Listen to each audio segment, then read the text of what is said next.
بسم اللہ الرحمن الرحیم۔ دوستو، کیا آپ نے کبھی سوچا ہے وہ کون سی قوم تھی جس نے زمین پر عدل اور انصاف کا ایسا نظام قائم کر دیا تھا جسے آج تک کوئی مٹا نہ سکا؟ وہ کون سی تحریک تھی جس نے جہالت کے اندھیروں کو چیرتے ہوئے علم کا سورج نکالا؟ وہ کون سی طاقت تھی جس نے تاج اور تختوں کو ہلا دیا مگر پھر بھی انسانیت کو اپنا دشمن نہیں بنایا؟ اگر جاننا ہے تو آج کی یہ دستاویزی ویڈیو آخر تک ضرور دیکھیے گا۔ پیارے ناظرین، ویڈیو شروع کرنے سے پہلے آپ سے گزارش ہے کہ اگر آپ نے اب تک ہمارے چینل کو سبسکرائب نہیں کیا ہے تو فوراً کر لیجئے۔ ویڈیو کو لائک، شیئر اور نیچے کمنٹ ضرور کریں تاکہ اس علمی سفر کا فائدہ اور لوگوں تک پہنچے۔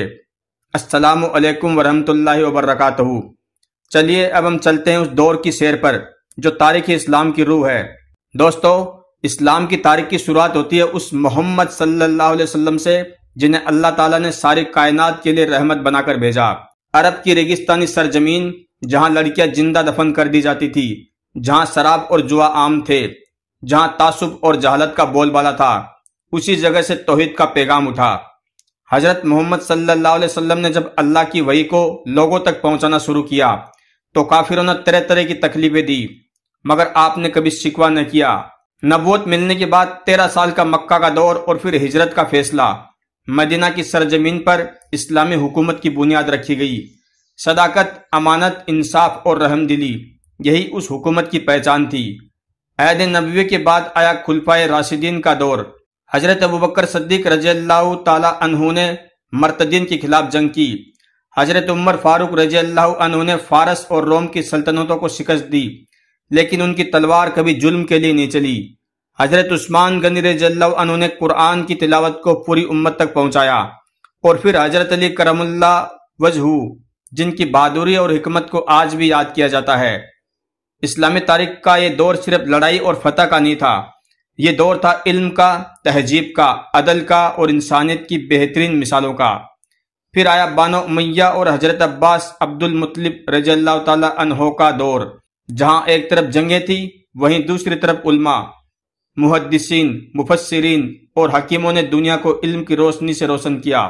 بغداد کی لائبریری بیت الحکمہ یعنی حکمت کا گھر، جہاں یونانی، فارسی اور سنسکرت کتابوں کا ترجمہ ہوتا تھا۔ یہ وہ دور تھا جب مسلمانوں نے ایسٹرونومی، میتھمیٹکس، میڈیسن اور فلسفی میں نئی نئی کھوجیں کی۔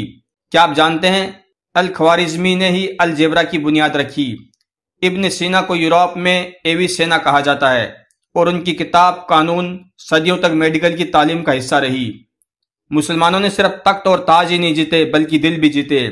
اسپین یعنی اندلس میں 700 سال تک اسلامی حکومت رہی جہاں مسلمان، عیسائی اور یہودی امن سے رہتے تھے۔ کارڈوبا کی مسجدیں، گریناڈا کا الحمبرا پیلیس، یہ آج بھی اس بات کی گواہی دیتے ہیں کہ مسلمانوں نے تہذیب کا جھنڈا بلند کیا تھا۔ مگر افسوس، جہاں علم کی سما روشن تھی وہاں سیاسی تفرقہ اور خود غرضی نے اندھیرا کر دیا۔ تاریخ گواہ کہ جب مسلمانوں نے قرآن اور سنت کو چھوڑ دیا اور دنیاوی لذتوں میں کھو گئے تو سلطنتیں گرتی چلی گئی۔ مغربی طاقتوں نے بغداد کو تباہ کیا، اندلس چھن گیا اور آخرکار خلافت کا سسٹم بھی ختم ہو گیا۔ لیکن اسلام نہیں مٹا۔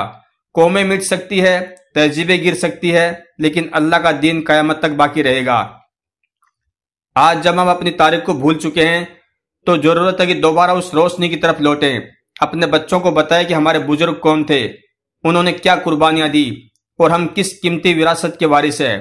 پیارے ناظرین، اگر یہ ویڈیو آپ کی دل تک پہنچی ہو، اگر اسلام کی تاریخ نے آپ کو غور کرنے پر مجبور کر دیا ہو تو اس ویڈیو کو اپنے دوستوں اور رشتہ داروں کے ساتھ شیئر کریں، لائک کریں اور کمنٹ کر کے بتائیں کہ آپ اسلامی تاریخ کا کون سا حصہ سب سے زیادہ پسند کرتے ہیں۔ جزاک اللہ خیر۔ السلام علیکم ورحمۃ اللہ وبرکاتہ۔